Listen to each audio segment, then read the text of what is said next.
Mwana wangu ini naroro nokuti mwana wangu uko nemanakiro yakaitaka kuti arore nekamukomana aka kanenge mbunwa akaka azvite kanoti nyangazira rudzi kamukomana atikade kudzinza kweda saka inini ndikuramba kuti izvozvo azviite kuti mwana wangu ine manakiro yakaita angarore nekamukomana kakadai kakatsuka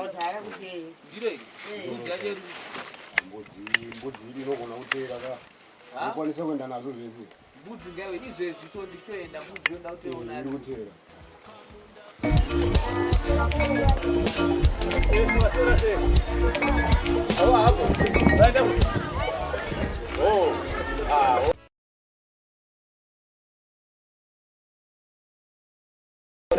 mwana uyanepo kushira nombokushira chimbonzwa izvandiri kutaura but ndaraka even vana kuchikoro katisutombodzidza ungonze baba wambavha yekuti mdara musadaro ko iwo anonga achitaura zvokuti nini baba wako imbavha iwo kumba kwavo iwo hakuna anobawo here ko anotaura sadzoke pana huku dzewa mazi huku ayo achigara pasi mwana musore nyaya yako mazi huku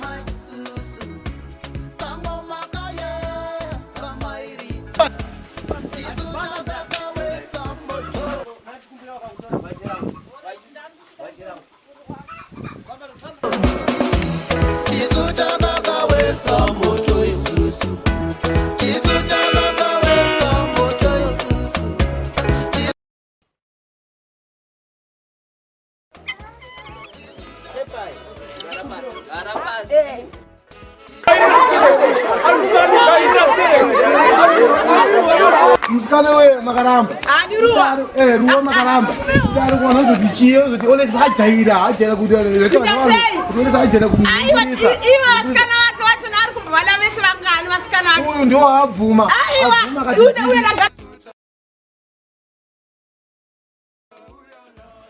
nyaya yangu yakamira yakadai.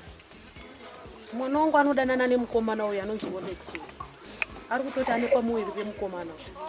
Saka mukomana ari kuti anoda mwana wangu ari kuti anoda mukomana wake. Asi baba vacho vari kuramba. Uye amai vemukomana vari kuramba, ndo paita dambudziko. Zvikuti kutoya kwakutokwidza nyaya kudare zvatikatoita ndakatozvironga ndini nekurwadziwa baba vangu asingatodi zvekuti kana kutovavinza padare tateta wekumanikidza kuti vauye pano padare. Asi vana vari kuwirira. Saka handizivi kuti panofambiswa sei uta.